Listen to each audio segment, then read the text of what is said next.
going to stay up. It's not got a great signal. And we're live. Fantastic. Good to see you, mate. It's me and Jim again. How are you? I'm okay, fella. It's a bit rainy out here. Oh, it's horrendous, isn't it? It's like a swamp out here at the minute. It's just so sogging. I'm just waiting for Shrek to turn up. It's that wet and boggy. We went for a walk tonight, and it was went to turn back. My specs were just so wet, I could hardly see where I was going. So thought I'd just get some exercise before I got stuck into these rums. You see? Oh, there you go. Aye. So we're on to more rums again tonight. We are, but being a birthday weekend or birthday month, especially in my family, and also because of the upcoming sort of release of our next special releases, I thought we'd do a little review of the family range. So awesome. Have a look at some Outlaws. Yeah, exactly. There's a couple now, so the rugby bench is looking bigger and bigger as we go. Well, I've only got my Outlaw flagship, so both the same. But Jim is so kind; he's provided me with loads of samples. So you can see my samples up here. I've got one or two rum samples. So I think I need to give you some whiskey in return, Jim. There you go.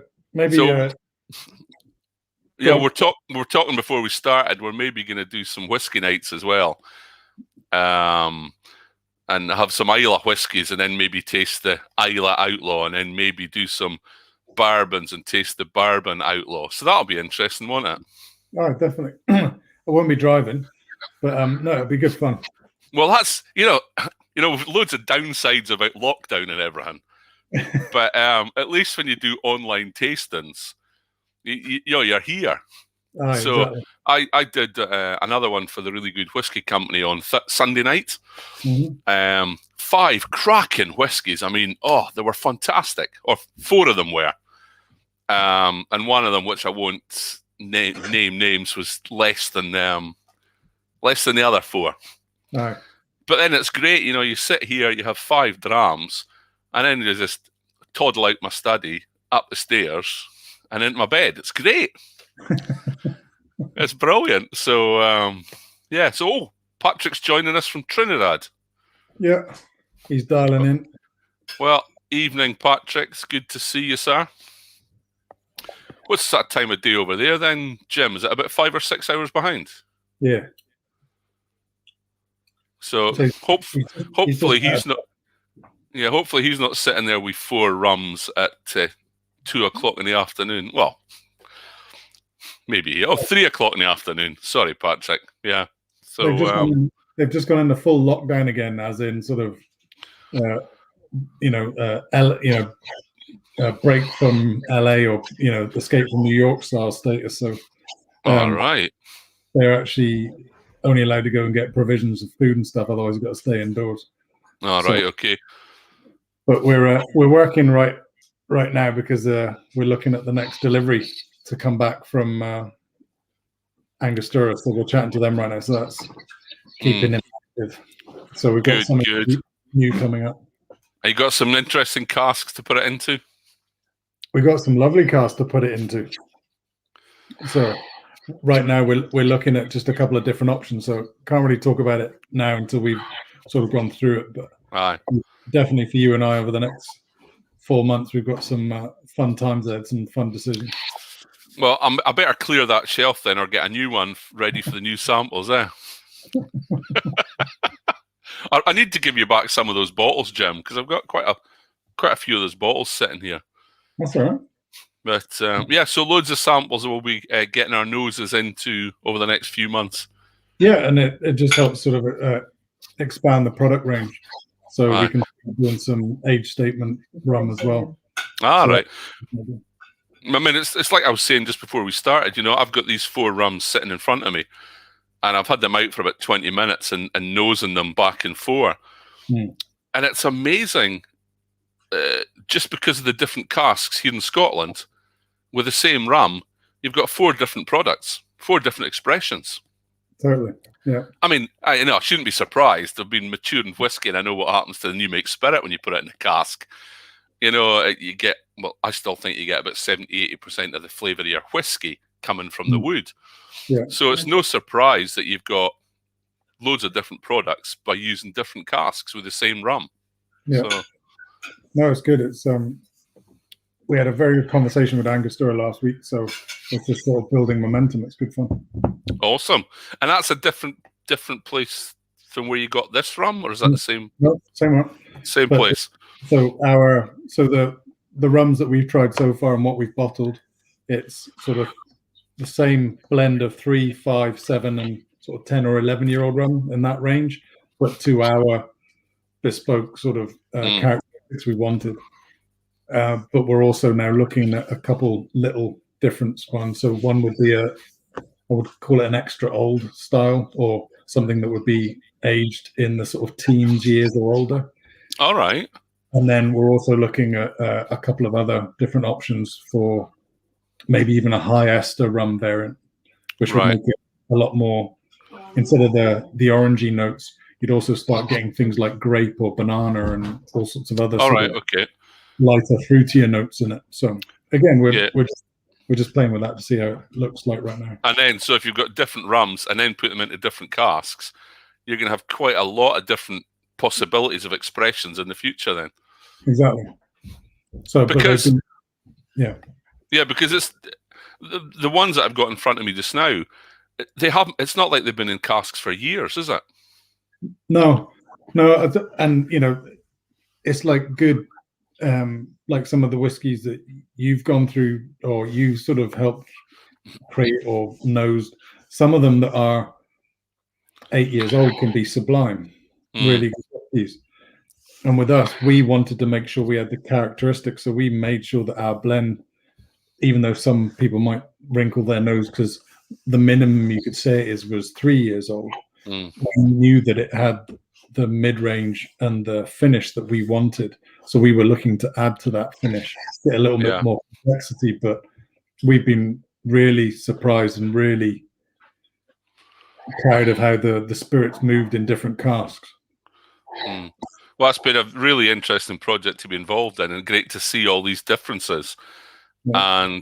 And it actually surprised me, especially some of the casks you gave me last time, the big difference from the control sample and in such a short space of time. That was fascinating. I did think it was going to take longer, but obviously the longer you go, the more effects you're going to have, but you can still see that quite quickly.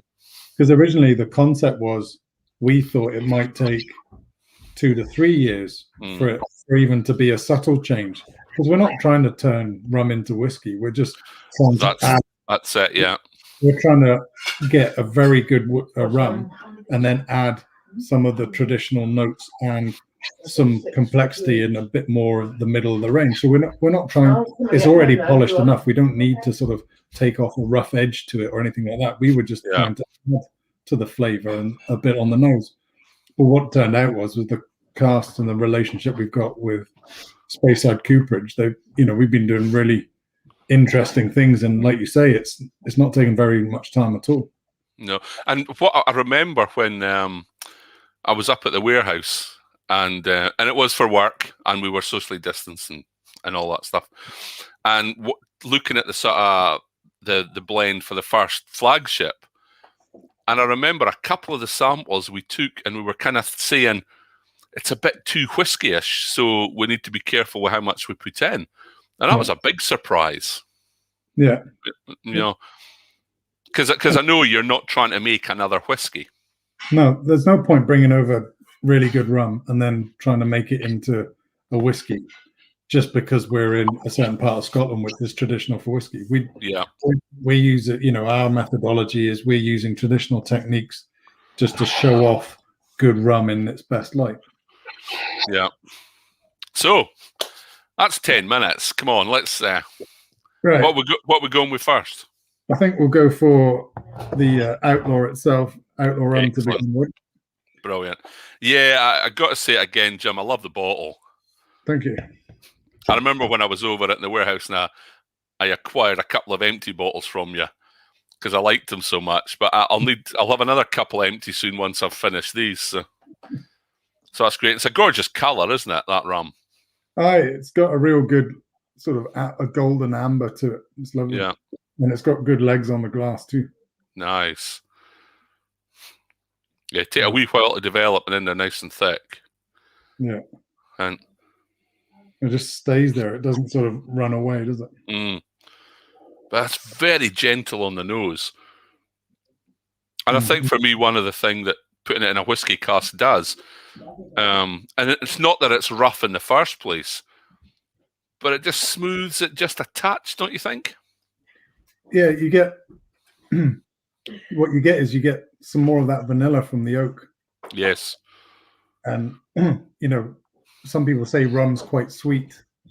We had the Kilncast sort of reviewing us not too long ago. It's on Spotify, but they were saying, for them, they found a lot of very sweet rums, but this one has sweetness to it, but it doesn't come in, and it's not like, like a candy apple from a circus or something where where this is, you get the sweetness, but you get the caramel notes, but it's with vanilla and oak. Yeah, because some of the ones that we've been doing in the past few sessions, when you've been educating me in all these different rums, some of them have just been so sweet for me. They've just been sickly sweet and just not enjoyable. Yeah. Just too sweet. Yeah, I don't have a sweet palate at all. So for me, some of them, like a lot of people I know love Ron Zacapa, can drink that. So some of the ones we've tried. But for me, it's just a little bit too muscovado sugary. Aye. And that's purely my palate. That's not a knock on them. No, that's it. Because some people are going to love that. Yeah, yeah. Whereas I've got friends who've got far more of a sweet palate, and they're rum drinkers as well, and they spent time in, say, Mexico and other places, but they were just knocking it back, just like drinking lemonade. All right, so Slangiva. Are you using an Outlaw glass as well? Well, I thought it'd be rude not to. Yeah, I've got my Glencairn, my North Netherland Whiskey Festival one. So there we go. Cheers. Cheers.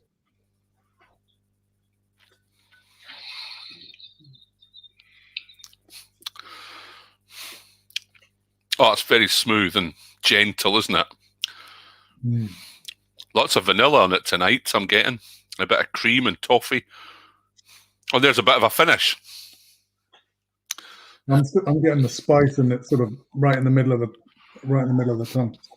Yeah, I mean, I am ready tonight, Jim, because I always kind of thought it was rum and coke that you had, but this is quaffable on its own, isn't it? Infinitely quaffable. Yeah, yes, very easy. It's very gentle on the nose, really pleasant. That's nice. Do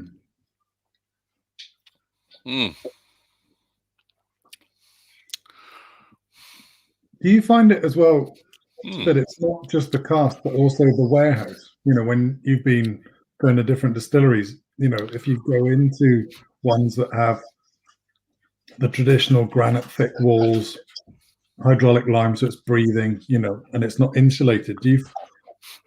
I've been on some whiskey tours where they say, "Oh, the best ones are the dunnage ones with the dirt floor and this, that, and the other." And I'm like, no, I did mathematics at university and chemistry as well at university for my job, so I'm quite logical. I need evidence, that kind of stuff, and I've not seen evidence to tell me that different warehouses across Scotland produces different expressions. Now, you go to some distilleries and they'll tell you that there is. I've not seen much evidence of that. And, a lot of the bigger companies like Diageo, for instance, do all their maturation in central sites. So the Talisker, which is Skye, and you get that pictures of sea waves on the box, but it's matured in Fife. And Islay whiskey is matured in Fife. for Diageo, and Speyside whiskey for Diageo is matured in Fife. So I don't think there's a huge amount of difference. You'll get some people, some traditionalists, some whiskey drinkers who say it makes a huge difference. I've to be persuaded, and I've not really seen the evidence for that. Even like, say, the actual style of the building. So, a couple of, like you go through Keith and you've got Chivas, massive big prefab buildings, it's the aircraft hangars. Same with the New McCallum buildings. You wouldn't be surprised if like a UFO popped out because it looks like Area 51. It's huge, yes. Yeah, if you go into a dunnage warehouse, a traditional warehouse, if they're barrels, they're going to be stacked 3 high. Yeah. Hoggies probably 2 high, and butts and puncheons will just be on their own. Yeah. You go into one of the racked warehouses like you've suggested at Chivas, Macallan, places like that, there'll be 10 or 12 high in steel racks. And then you go into the new palletized warehouses, they're just put on their side and stacked in big piles on pallets. Right. I don't think those different styles even affect the whiskey hugely. I've still to be persuaded about palletized warehouses. Right. I'm not certain about them because I'm a little bit concerned about airflow. Yeah, because speaking to a few people who are into the wood, their concern was it was actually having the cork at the end or the bung at the end, and then, like you say, is the cask breathing all the airflow around it? Because they're packed together, palletized on their end with a bung on the top. And if they're on their end, you've got a lot more wood which dries out quickly compared to one on its side, which has only got a small bit along the top. Also, if you've got a leak in a racked warehouse, small leak, you can see it, you can go in and fix it. Yeah. If you've got a leak in a palletized warehouse, you come back 3 years later, that cask's going to be empty and you're not going to be none the wiser. So I think the losses are going to be higher in a palletized warehouse from leaks. But I was involved with dunnage traditional, involved with racked warehouses, didn't really see a difference. Some people say, if you've got a racked warehouse 10 high, you're going to have a much higher temperature at the top than at the bottom. Probably nail a lot in Scotland. Yeah. Now, if you're talking about warehouses in Scotland compared to India, compared to Taiwan, Kentucky, Trinidad, huge differences. Yeah. But then that's the weather and the thing. I mean, the whole of Scotland is a cool maritime climate. Yeah, and so I don't think, especially where we are, and you go into Dufton and you're heading down to where you are near Elgin, and you've always got a breeze, so any humidity is kind of taken away. Whereas Trinidad's nearly 100% humidity and mid-30s Celsius, and then you come to Scotland, and I don't think we've seen we maybe once last year on an absolute belter of a week for a day. Yeah. And then everyone was melting and falling over. Aye, complaining. It's too hot. But if you don't like doing averages, but the temperatures here where we are, we get -18 for probably about 2 weeks during the winter, and we had snow on the ground for 3.5 months. Aye, and that's where your warehouse is. Yeah, but you're still getting. Oh, you're getting the movement. You're getting reactions in that cask. Yeah. Definitely. We've got 4 different. I was going to say we've got 4 different whiskies here. We've got 4 different rums, all for the same base material. Yeah. So it's the same. It is the same rum going in. So it's really just the reaction with the cask in the same environment. That's it. No, I'm enjoying that flagship tonight. That's nice. Good. And it needs to sit in the glass. I think it needs a bit of air. Yeah. A little bit of time to develop. But you could always pour your second one to be ready when you finish your first one. See, I'm getting toffee off this now. Well, I had toffee and creamy at the start as well. Yeah. toffee penny I'm getting now. You know, like the Quality Street, you unwrap it and you just get that wallop of toffee. Oh, yeah. A filler killer.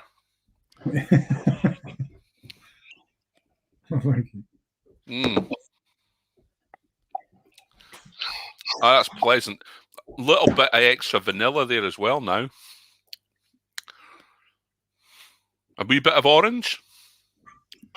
Yeah, see, I'm getting that. I'm getting that alcohol citrus peel. You know, the sort of almost the brandied or the when you put citrus peel and other stuff and you let it sit in alcohol and then you add it to really rich dessert. I'm getting that sort of citrusy alcohol fruit peel. Almost like like I'm quite a bitter marmalade, but you get peel on it. Good though. So what are we comparing it to? What's out? What's the new ones out now? Well, okay, so bourbon, the one that you were very much in favor and keen on. I liked those samples. I really did. Good. Yeah. So I think we should try the bourbon first because I think you, after your favoritism, need to have a good nose on. Oh, see that? That's subtly different. There's more vanilla. See, I'm getting a bit of fresh apple as well. Bit of fruit there. It's a more softer, rounded kind of nose. If you know what I mean, it's difficult to explain. It's a light fruit, but smooth with the vanilla. Yeah. But I remember when these samples first came in, it was so noticeably different. But it was funny because it was starting, and then all of a sudden it was like, you know. Yeah. I can't see a lot of difference in the colour. I thought there might have been a little bit more colour in the bourbon, but we've had Sam from 42 Studio. He's done the family shots, as it were. Oh, aye. I'll send you a couple of them because actually on a white background, you're like, oh, okay. So the one that we'll try after this was actually the darkest, but the flagship and the bourbon, it was very similar. Was it? That one was the next one is darker. Yeah. Oh well, yeah. If you send me the pictures, that'll be great. Do a comparison. I'm not great with colours, to be honest. I'm only sitting here because I failed my colour blindness test with the Navy when I was 17, and they wouldn't let me in, or I would have been away as a sailor. I did the same, but it was the submarine hunter killer helicopter pilots, and I'm red green colorblind. They said you passed, but you didn't. So sorry. Yeah. Oh, but would you like to be cannon fodder? I was like, I'm good. I'm off. No, well, they just didn't want me in because something to do with if I was in a situation in a ship or whatever, and I couldn't press the green or the red button, I could have made a bit of a backside of it. So they didn't let me in. That was the way they explained it to me anyway. I think they just didn't want me. So anyway, the bourbon. That's feeling warm. Cheers.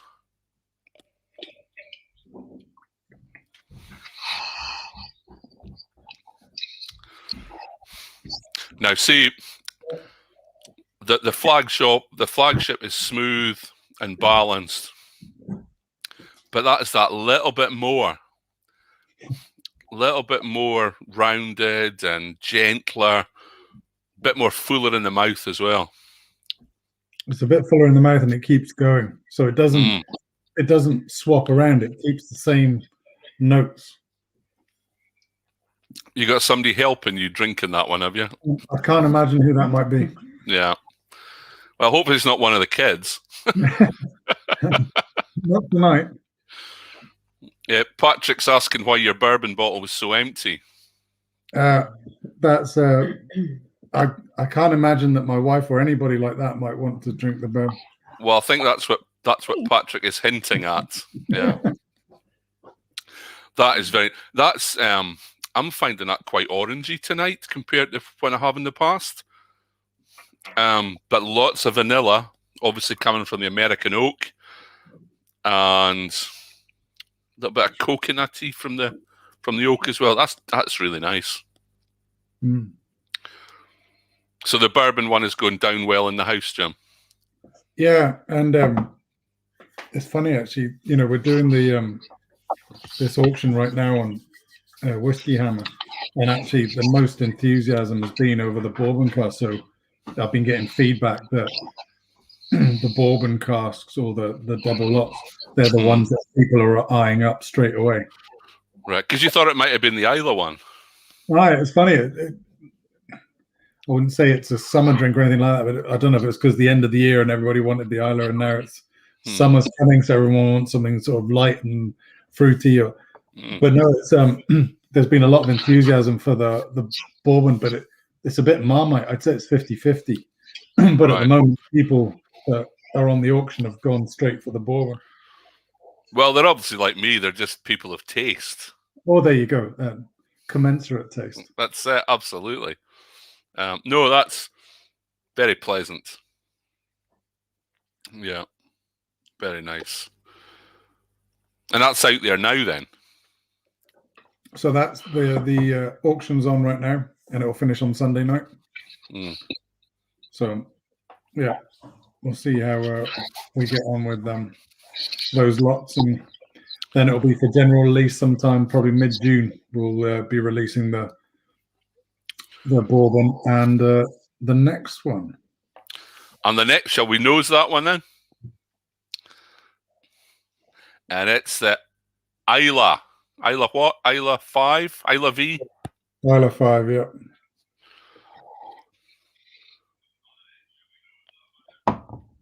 Oh, no, see, that is very subtle. When I was nosing them at the start, there was sometimes I couldn't get the smoke on this, but nosing it after the bourbon, that is just that, how would you say, a whiff of smoke? It's very, like you say, it's subtle. It's not charging up your nose like a... It's not in your face, no. That is... And of course, this has been matured in an Islay cask. Yeah. And not Islay as in got oil on it, but from the island of Islay. Yeah. Where we'll be heading in the summer, actually. Are you? Yeah. Brilliant. What, are you going over for a wee holiday? Just a week. We just booked a cottage, so we'll go over not far from Ardbeg, actually. All right. We'll go and have a chat. A mate, actually, from up here, who I worked offshore with, he grew up there and this, that, and the other, so we're going to head over there and listen to his experience and check in on his family and see how he's doing. It's good. Well, I haven't got great memories of Islay because I used to go over there from the process support department or the process support team in Elgin for Diageo. Right. And I only ever went on the island when there was a problem. Oh, no. So I was the git for the mainland who came over to try and help out and sort problems. Mainly at the maltings because I was a barley specialist, but I would get involved with Kalila and Lagavulin as well. Fantastic place, and especially that bit where you go along the road and it's Lafroig, Lagavulin, Ardbeg. Is it in that order? Lafroig, Lagavulin, Ardbeg, I think. I've not been there yet, so this is. There's all three of them on the road, and you got to be really careful when you're driving there. Because you get these guys who come out of the village and walk along the road to all three distilleries and then walk back. So walking along the road, you got to watch. You got to be very careful. But whenever I worked on the islands, if I ended up at Lagavulin, we would always go over to Ardbeg because they had a fantastic little cafe there. So so yeah, have a great time. But make sure you go to the other end. Make sure you go to Kalila. That's a great part of the island as well. So yeah, kind of whiff of smoke, isn't it? Yeah, it's not overpowering at all. It's no, but there's lots going on behind the smoke as well. It's quite sweet. You haven't got. It's not seaweedy at all, but you've got a. It does feel like it's. Would you say saline? Saline, yeah. Let's have a taste. Slange.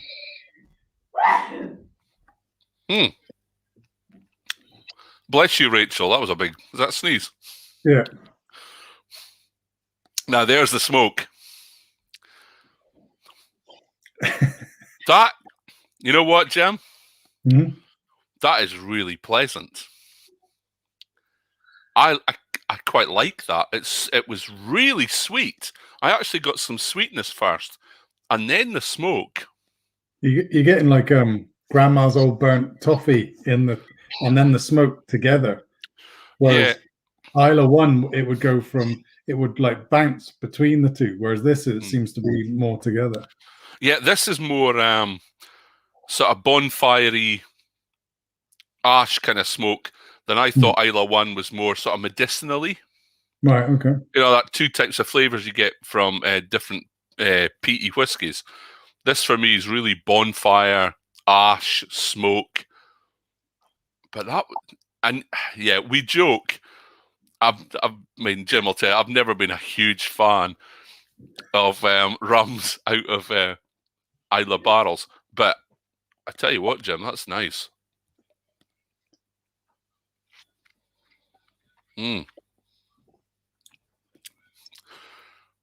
It's because it is subtle.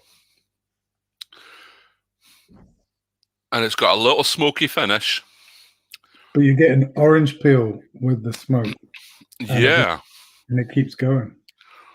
It's really quite light. I like that.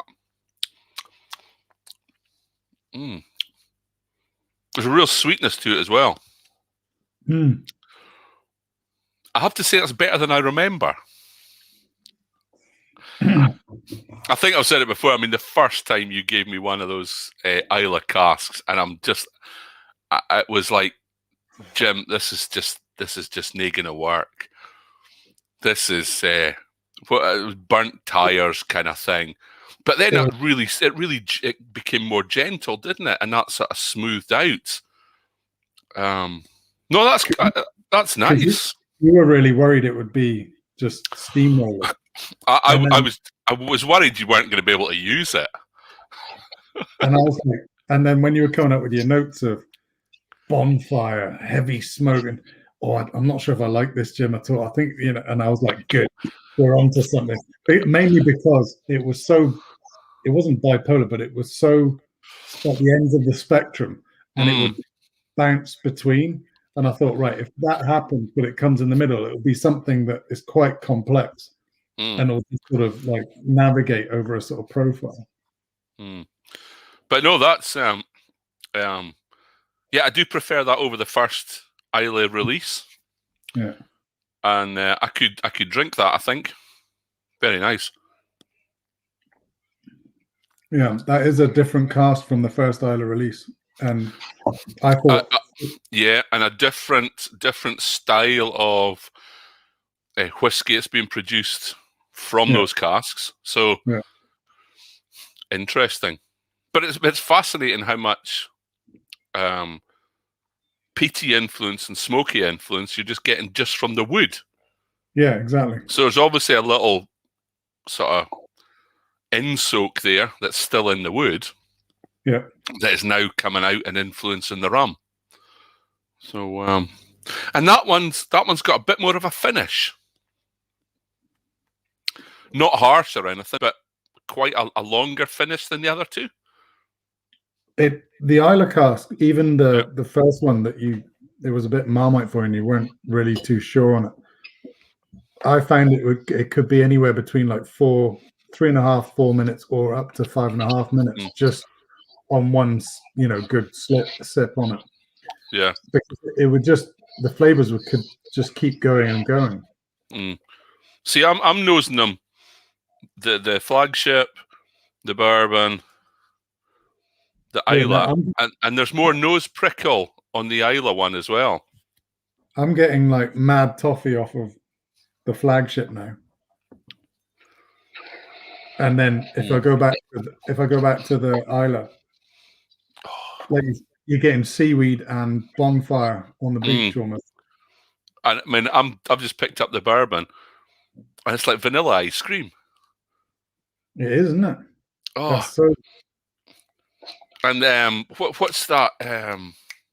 That lemonade drink. Oh, it's like ice cream soda. Oh, cream soda, yeah. Yeah, there's a hint of that. That must be the vanilla.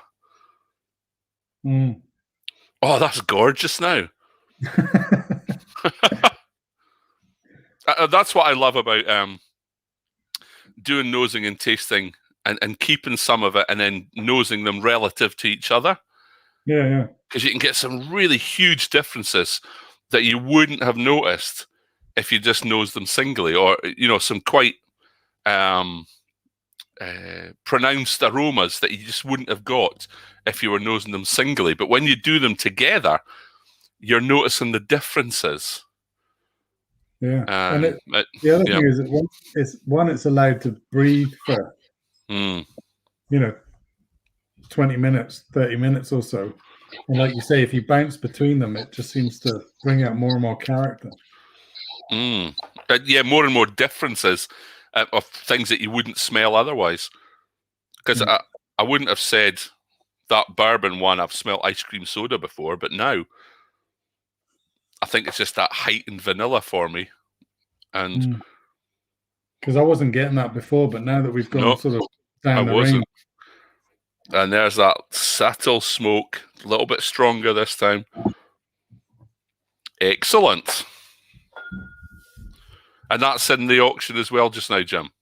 Yeah, so we've got 5 lots of bourbon and flagship together as a double bottle lot with a tumbler, and then we've got 5 lots of the Isla with the flagship and a tumbler. So that will finish on Sunday, and then the photos I've got to do a bit of jiggery pokery on the website and tidy that up, and then we'll have that for general release sometime in probably the middle of June.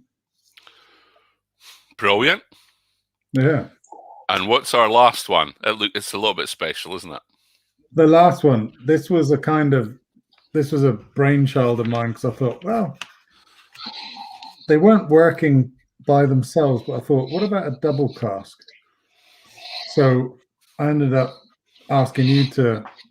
So it's a double cask of a double cask. So we've got equal Speyside and Highland, but we've also put in the quarter casks of Speyside and Highland together. So you've got 200-litre casks and 120-litre casks.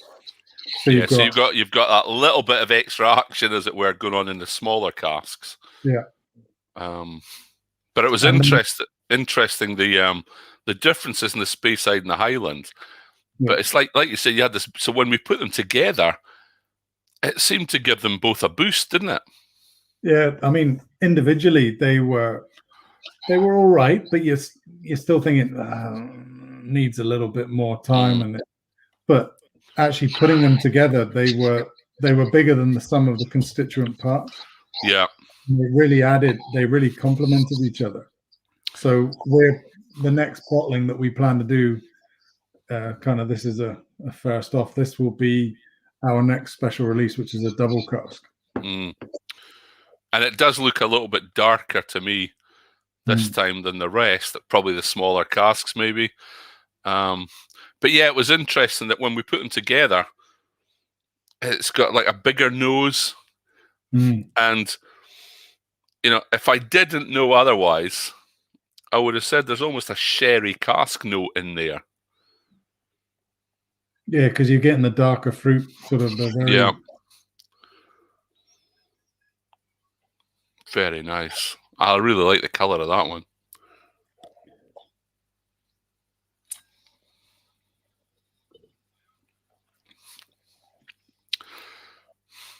And that just seems to have an extra bit of bite of spicy on the tongue there.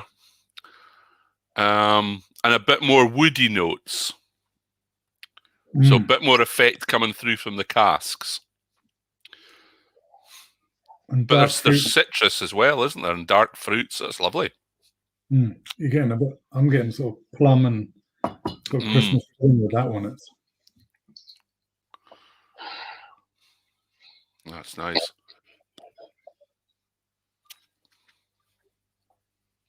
So you've still got to decide, or we've still got to decide the exact casks to make up that blend, but it'll be a mix of Speyside and Highland. Yeah. So unlike the Outlaw Rum, which is Speyside, Highland, and Bourbon in our ratio, this would just be equal ratio of Speyside and Highland cask. But then you've got the double cask of, we will be adding the quarter casks in with the 200, the standard 200-liter cask size. Yeah. So it's almost like you've got 4 different kind of rums there going into that blend. Yeah, or 4 reactions with the same one. But yeah, so you just, and the quarter cask was almost an idea of yours, I think, where we thought we'd try it just to see if rum would react with the bigger surface area versus bigger cask where you don't. And well, it was a thought that I just wonder if these normal size casks are going to take too long to do anything. Yeah. Let's try the smaller ones. But actually, in hindsight, we probably could have got away without using the smaller ones because there's been plenty of going on in the normal size casks. But it's nice to have something different to play with. The other thing that it has needed, though, is we're only happy with that now longer than the flagship. Yeah, yeah. But yeah, it's still one of those where it's a lovely addition to the special release family. That's true. And I think that people who like the flagship and the bourbon, I think this will be another one that they pine after, because a lot of people went with the bourbon because they wanted more vanilla, whereas this I think is going to appeal to a lot of people like that. Yeah, it's the one that is most whiskey-ish, I think, of all the ones we've probably the peaty one maybe is, but compared to the flagship and the bourbon, it is kind of whiskey-esque more. If that's the right word, I don't know. Because I think it's the wood. Sorry, Jim? Especially with the sherry nose. You're getting those lighter sherry notes as well as that finish. But it doesn't take away from the orange, which you don't get in whiskey. And yet, that citrus note. And you're still getting that vanilla, and that finish just keeps going. It does. There's so much going on there. Yeah. A little bit of sweetness there as well. Not as sweet as the bourbon, not as sweet as the Outlaw Rum, the flagship. So there's could say there's something for everybody, The bourbon's got to be my favourite, I have to say that. But other people are obviously going to prefer the smoky one, or maybe the double cask with that little bit of extra wood, tiny sherry note in it. So lots of different stuff. Now that we've tried the double cask, I've gone back to the bourbon, and now that's stonking away with vanilla, like absolutely candy apple vanilla. That's it. That's coming from the American oak, And if it's just an ex-bourbon cask, there's going to be lots of stuff still left in the wood because you can only use a bourbon cask once. Yeah, there's lots of extractives there to come out into the rum.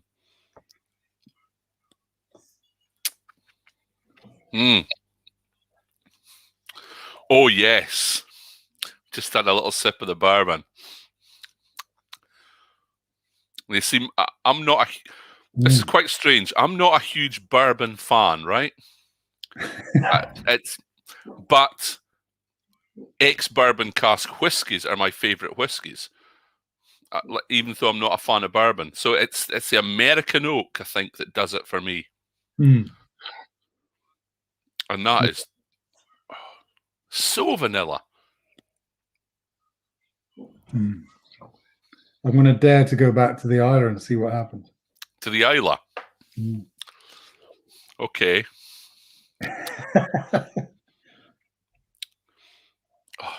Subtle smokiness.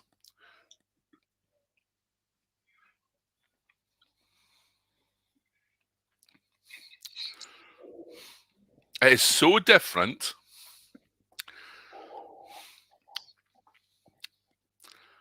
But I could drink that. Yeah. I'm loving which the is range. Which is a compliment, Jim. Thank you. So there's some good rums. Awesome. So go on then. What's your favourite? Isla 5. Is it? Okay. I didn't think I would, only because of the whiskies that I've drunk. I didn't think it would be that. But at the minute, I'd say it's Isla 5. But I hold that back for the end of the year into January next year, when Isla Cask 1, which we've got more of, as well as another couple of casks, will be ready to bottle at that time. Yeah. So I'm not sure it's going to be ready for Christmas. It might be. Yeah. But what I'd like to see then is 2020, bottling Isla Cask 1 versus late 2021 or early 2022 Isla Cask 1, because we're still learning as we go, and with Angostura, going with us and very interested in what we're doing. There are very, very subtle changes in the rum that we receive, but really we're refining that as we go. So the next 3 to 5 years is like any business, or any venture, it's the biggest growth period. So we know what we want, what we're trying to produce. So the first bottling's a big landmark. But for us, then we're tweaking that rum to then really produce what we want. So we turn around within the next sort of 3 to 5 years and say, no, this is us. You've seen this journey. There was limited releases of what we've done, but at the minute, I'd say the Isla 5, mainly because the strong flavor, the smoothness, but with the smoke. I have to admit, I love the smoke. I've always liked Isla whiskies. But where I'd struggled with certain bourbons or Speysides, that bourbon cask and the double cask, for me, they're really opening my eyes a bit and my palate. Right. Because I don't have very sweet tooth, and too much vanilla for me can come across as being too sweet, which is where some people say rum is. It's straight from sugar. It's straight into bourbon cask. But then with what we're showing is that you can have so much more. The vanilla is there, but it's not necessarily sweetness anymore. And then you get all the other finish and the flavor and the complexity in. And our finish, it's a lot of rums that we've tried, but otherwise, if you try it, it's there for a few seconds and then it's gone. Yeah. Whereas these can be here for like 3 to 5 minutes. They've got great finishes. Yeah. So that's good. We've got another question from Patrick. Go on then. He's asking me, do I think the water used in making the rum and then the water used to take it to bottle strength makes a big effect on the rum? Patrick, I think the water that you use to make spirits and the water that you use to put it to bottle strength has no effect on the quality of the product. I'm quite a strong believer in that water, you need water to make spirits, but I don't think it affects the taste or the quality. And that's my experience with whiskey. I couldn't say that it's the same for rum, but I imagine it would be. What do you think about that, Jim? Using the Trinidad water to make the rum and then Scottish water to bottle it, does that have an effect? Well, in Trinidad, they have to use reverse osmosis for drinking water. Anyway, and that's not me getting all snooty about it, because a lot of the distilleries here use mains water and have to use reverse osmosis to get all the chlorine and other bits and pieces out of it. There's a few that will use spring water, and every time you do a bottling anyway, you're taking those water samples, sending it down for a lab just to make sure it's all good. But the mineralic content, if you ever want to put it that, I'm not sure it really has any effect at all, because I'm not sure you're even putting that into the spirit. By the time, if you think about it, and if you've evaporated, you make it with your barley mash or your rum mash to then put it in effectively like a big alcoholic beer into distillation, you're then producing ethanol vapor. So the water then is superfluous. That's what you've got the big cooling tower for. You evaporate all that off. So the only time that it would maybe have an effect is when you bottle, but it's not distilled water, but it's not far off. No, it's always sort of demineralized, isn't it? Yeah. So, I think not so much. I think the main thing will always be you've got how you finished it. Are the casks and where you're holding those casks? Yeah. Allowing the spirit to really mature in the best way possible. Yeah, for me, it's nearly all about the cask. Yeah, especially if we're talking about whiskey, I think you get the majority of the flavour from your wood. Of course, you add flavour with your cereals, with the way you ferment, the time of fermentation, the way you distill, where you take your cut points. They all have an influence, but I think the main influence is your wood. So, yeah, because I mean, especially if we were comparing 2 or 3 year old spirit, then it's really only had so much time to react with the wood. And although ours, like we've talked about already earlier on and before, we're a mix of 3, 5, 7, and 11-year-old, there's quite a blend there where it's actually had quite a lot of time in the Caribbean reacting with various oak. But if it was how the spirit came out of the still has more of effect, maybe the younger it is. Thereafter, it's your oak, and then or your cask, and then how your cask management, really. That's it. Yeah, I mean, new make spirits, you can nose them, and there's lots of differences.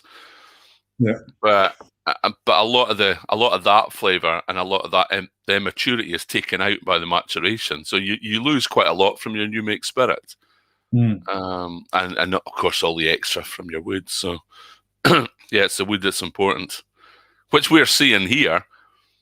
And different wood gives different expressions at the end of the day. We've gone from like toffee with sort of beach fire barbecue and smoke, or all the way through to heavy vanilla and toffee apple with a bit of sort of green apple and some. I suppose the main note that goes through all is you're getting some spice with some caramel toffee, but with that citrus peel. Yeah, and a sweetness in them all as well, but not that sickly sweetness that some of them have. So, yeah. But it fascinating, great project. So enjoyed that again, Jim. I've been enjoying tasting my rums. Tasting your rums. Well, I'll have to get some whiskey samples over to you so you can have a taste of a few of these behind you, and we'll do a whiskey tasting one night. All right.